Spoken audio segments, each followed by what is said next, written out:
It looks like Iran has found a loophole.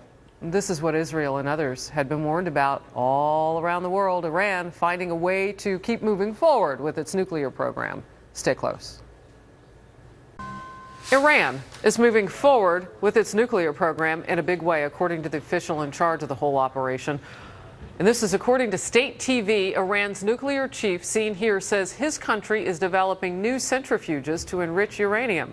Just last month, as you know, Iran cut a deal promising not to start operating new centrifuges for 6 months. But there's a bit of a loophole because the deal did not stop them from developing centrifuges. They just can't operate them. The U.S. and its allies have accused Iran of trying to build a nuclear weapon, but officials in Iran, of course, denying it all along. They say their program is only meant for peaceful purposes, including generating power. Ed Henry has the news. He's live in Washington. Ed, some Republicans and Democrats pushed back initially on this deal. When it happened, what are they saying after today's news? They are furious about this because they think that Iran is doing exactly what they feared, which is reneging on the interim deal that Secretary of State John Kerry cut to potentially ease some sanctions against Iran in exchange for them giving up their nuclear program, basically. And I just got off the phone the last few minutes with a Democrat close to the president, Bob Menendez. He's the chairman of the Senate Foreign Relations Committee. He tells me this shows the true intentions of Iran, that they want to move towards building nuclear weapons. He thinks that's obviously the opposite of the spirit of these talks, diplomatic talks. He's warning that this could be a big problem. That squares with what Republican Mark Kirk, who's a co-sponsor with Menendez of a bill that would have tough new sanctions against Iran, is saying today. Kirk telling Fox a little earlier today, quote, "The American people are rightfully distrustful of Iran's true nuclear intentions, and today's news demonstrates once again why Congress needs to pass the Nuclear Weapon-Free Iran Act to protect us from Iranian deception. If we want diplomacy to succeed and we want a world without Iranian nuclear weapons, we need to make clear to Iran's leaders that bad faith in negotiations will be met with the toughest economic sanctions in history." What Kirk and Menendez are saying from both parties basically is they have legislation. It now has 47 co-sponsors, so folks in both parties who basically want to give diplomacy a chance here. But in case Iran does pull out of these talks, and that they're showing signs of that today perhaps, they would have a tough new round of U.S. sanctions against Iran ready, approved by Congress in order to get tough with Iran. And so that's going to be a big issue when Congress comes back in January, Harris. Well, what has been the president's position on how to handle Iran even after this deal? Well, today we have new information from the State Department. The spokeswoman Maria Harf there telling us just in the last few moments as well, as everyone starts reacting to this dramatic news. Maria Harf saying that, look, the negotiators took a break over the holidays, but now perhaps some new impetus because of what's happened today in Iran. Monday morning, they're going to be back at it, trying to finalize details of how they move forward on this interim agreement that Secretary of State Kerry had cut just a few weeks ago. So that shows there's some urgency within the administration as well. The president at his news conference a week ago today, back at the White House, frankly pushed back on the lawmakers in both parties who want these new sanctions, saying give diplomacy a chance. Take a listen.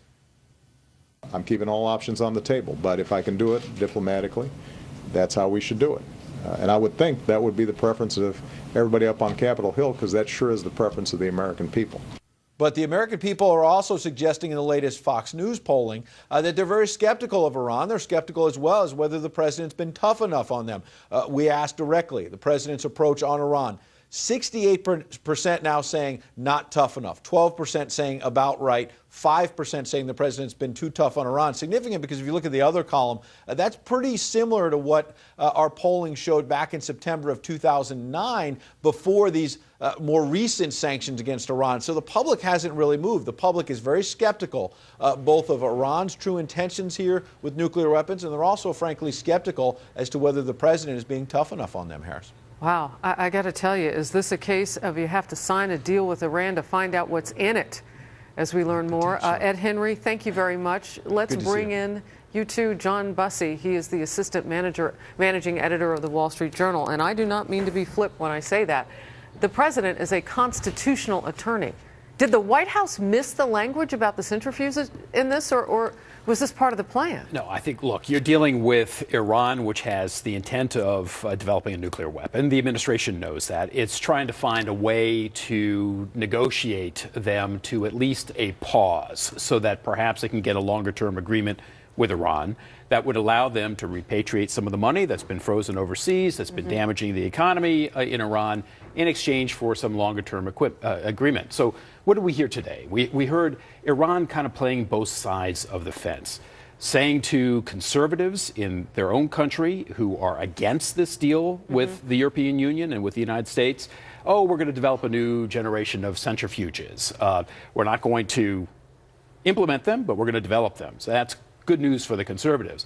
At the same time, what we heard was that Iran says we want to have more one-on-one negotiations with the United States in addition to the multilateral negotiations. So they're kind of playing both sides of this. Why would they want to have more conferences with the U.S.? I think that they're looking for a way to keep their economy alive because the sanctions are working. And the United States knows that, and the French know that, and the Germans know that, and the UN Security Council knows that. So the question here is, how much can you push Iran to at least pause in the development of its nuclear program long enough to try to get some more permanent deal? John, is that the right question? Or should the question, as Israel has pressed, and others even in the region now, should the question be, how much can Iran push everybody else? I mean, that's what this looks like now. They went in and looked at this agreement and used the word development over turning it on in terms of centrifuges, and now they've gotten everybody's attention. They're pushing everybody around. Yeah, well, I don't think that that's quite right. I don't think that they're pushing people around quite yet because there really is, I mean, they haven't finalized the agreement yet, and it's only for 6 months, right? So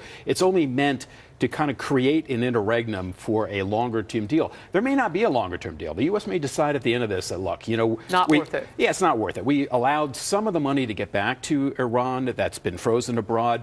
Way more is kept frozen abroad, even under this agreement. The pressure is still on the country. All right, real quickly before I let you go, these latest developments that Ed Henry just told us about happening on the Hill with this sort of, let's get the wording right and get the sanctions ready in case Iran fails on its end of the commitment. We can roll new sanctions right back in. What about that? Yeah, well, I think that the administration is well aware of the pressure from Capitol Hill and the rightful skepticism of Capitol Hill about Iran, and has always said, look, if the deal begins to unravel, we're just going to re-implement the tough sanctions we already have, and I think that you'd probably see that ratcheted up by Capitol Hill. John Bussey, thank you for taking me Pleasure. on every question and handling some breaking news coming from Ed Henry, too. Appreciate it.